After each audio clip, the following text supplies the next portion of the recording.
Everyone has a different definition of success when it comes to music. Personally, I'm not very concerned with topping the charts, but I sure as hell want to make music that feels like me and not some cheap imitation of something else. If that's your goal as well, then you're in the right place. In my past couple years as a music producer for indie artists, I've helped dozens of artists release music that they're proud of. In this video, I want to help you to do the same. You know that feeling when you write a song and in the moment it feels like the best thing ever, but then you just struggle to find a way to bring it to life in a way that does it justice, and maybe it's just feeling a bit generic and that's just not good enough for that song idea. Well, in this video, I'm going to take you through a 3-step system that I use in my own work to get over this roadblock, and I kind of stole it from Herbie Hancock, but more on that later. I'll also be using a song that I produced for an artist as an example to show you guys what this looks like in practice. And anyways, my hopes are that you can use it in the song that you're working on right now. So let's get into it.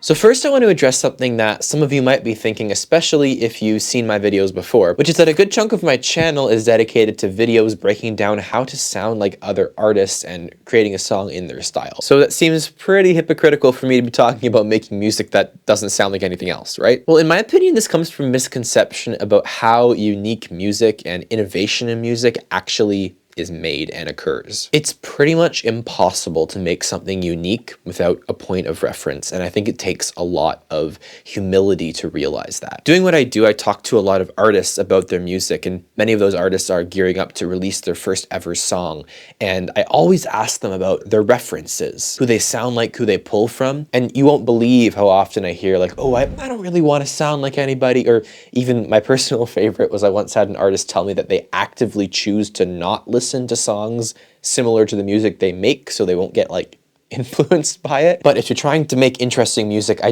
need you to flush all of those comparisons, all of those, oh, I don't want to sound too much like this or too much like this. Just flush it all down the toilet. Whatever you do will sound like something else that somebody else has done. That's it. It's a fact of life. So just listen to music a lot. Own your references, wear them on your sleeve. And the more knowledgeable you are about where you draw from, the better equipped you'll be to take that next step with the source material. This has always been how innovation has occurred in music, by the way. Even the most unique artists like David Bowie, Kate Bush, pre-Nazi Kanye, all of them had influences that they drew from and they understood deeply, and they just took the next step with that. So I know it all sounds contradictory, but that's step one, or honestly, it's more like the prerequisite for making unique, one-of-a-kind music. So with that out of the way, what is this secret method? So this is where Herbie Hancock and Miles Davis come into our story. And if you're not familiar, these are two of the greatest jazz musicians of all time. So Miles Davis was an important mentor figure for Herbie Hancock earlier in his career. So there was one piece of advice that Miles Davis gave to Herbie Hancock when he was in a bit of a creative rut that has gone on to become pretty famous. The best thing that Miles ever said to me was, don't play the butter notes. What does that mean, the butter notes? That's the same question I asked myself. I said, what does that mean? Don't play the butter notes. But Miles said it, so it must mean something. So I had to figure something out. So I thought, what is butter? I said, butter is fat. Oh, fat, excess. So it's actually been speculated that he probably said, don't play the bottom notes, as in the root notes of the chord. But butter notes was a pretty fortuitous mishearing because it's actually a much more interesting and broadly applicable piece of advice. And of course, this original advice, or at least the way that Herbie interpreted it, applied to a very specific scenario, which is jazz soloing. I figured out something about leaving certain notes out of chords that would make the chords really obvious. An interesting thing is that when I did take a solo, I tried to also avoid those certain obvious notes. And it did sound very erratic. And I got the biggest applause for that. So, all right, fair enough. Don't play the obvious thing, do the unexpected thing instead. We've all heard that in some form, right? But I actually think the most interesting thing from this interview isn't the quote itself, but it's actually what Herbie says about it after. Thinking back on it, I think they felt the purity of what I was doing. They felt the purity of the search. I think it just touched them somehow. The purity of the search. I think that's such an interesting thing to say. Because I think that's what making music is for a lot of us. A search, usually within ourselves, to express something. Often that's processing through trauma or trying to capture an emotion that we would rather be feeling. So it makes a ton of sense that this would be a really captivating thing to witness for his audience. For a musician as virtuosic as Herbie Hancock, the literal search for notes outside of the root third and the seventh of the chord would communicate complex emotions and storytelling to the audience. But most of you watching this video probably aren't virtuosic live jazz performers. I mean, some of you probably are, but how can we apply this to our music regardless of the genre we're making?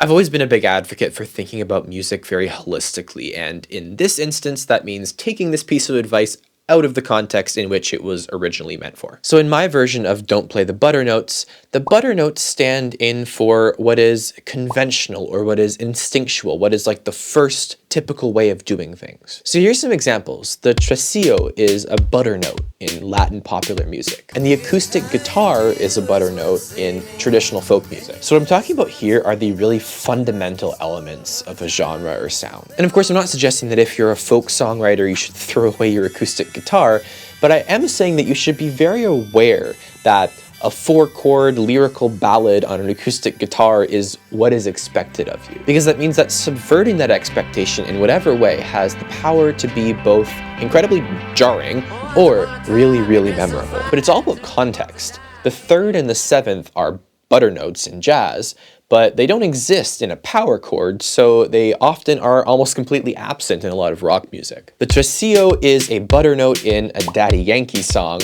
but what if you took it out of context and put it in an indie folk song? Tomberlin actually did that in her song Wasted, and it's insanely cool. So this is the first thing I want you to do in your own music making. Become aware of your butter notes and find ways that you can take these expectations and subvert them. But enough about butter notes. What's honestly equally important is the word don't. So I've always been a maximalist in my own songwriting and producing. I'm a sucker for drama, and my tendency has always been to just add things and make things more complicated when I run into a brick wall. And don't get me wrong, there's absolutely nothing wrong with maximalist music, but it shouldn't be a crutch. I used to think that I would stand out by doing more complex chords, more key changes, more tracks in my DAW sessions, more sleepless hours tweaking knobs endlessly. I was playing the butter notes and then adding a bunch of non-butter notes on top of them. But I wish I could have told the old me that starting with the mute button is actually a lot more powerful than with the record or new pattern button. But what I'm describing here isn't really the good old less is more, it's more do less first in order to do more later. So this is basically my butter notes formula. Find your butter notes, harness the incredible power of the mute button, and then subvert expectations. Now that we have all the ingredients to this formula, I want to show you an actual way I applied it on a song I produced for an artist called Mine by Jayla Gray. So this is a beautifully written song performed by an incredibly talented singer.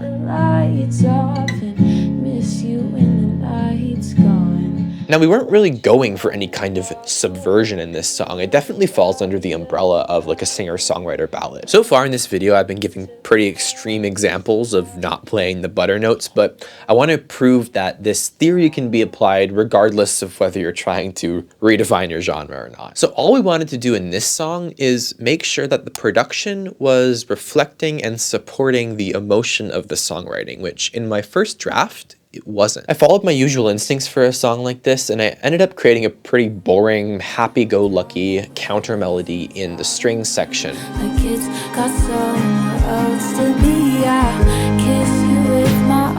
It just didn't fit the emotion of the song. And we also kept adding these ad-libs, which just seemed to take up space and distract from the storytelling of the lead vocal and the lyrics.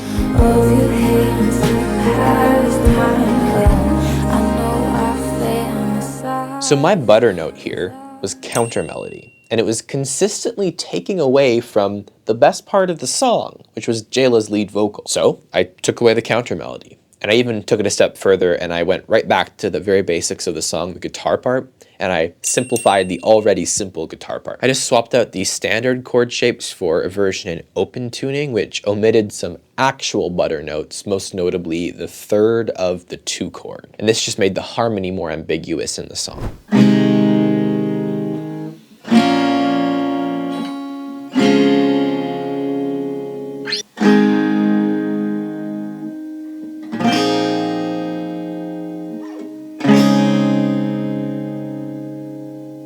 So taking away these butter notes ended up opening up the space for what ended up being my favorite part of the song, which is the reworked strings in the final chorus.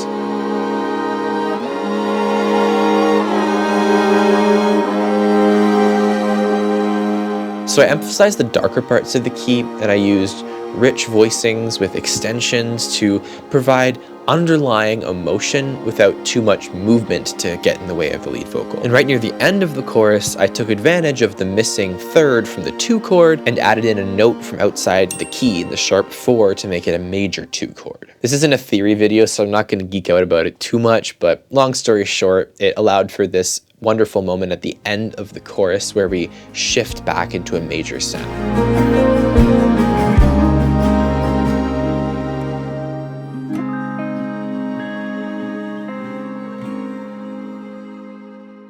To me, that moment is so emotive, and it really supports Jayla's lyric because it feels almost like a lift or like an opening up. So to me, it sounds like she's questioning whether what she's saying, "I'll never call you mine," is actually true. It's almost this moment of optimism at the end of like a pretty dark, sad song. I know I fantasize, 'cause I'll never call you mine.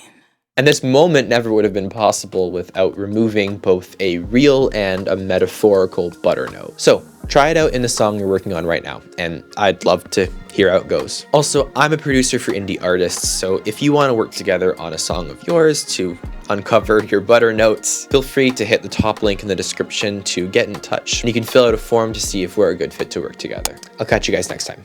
Peace.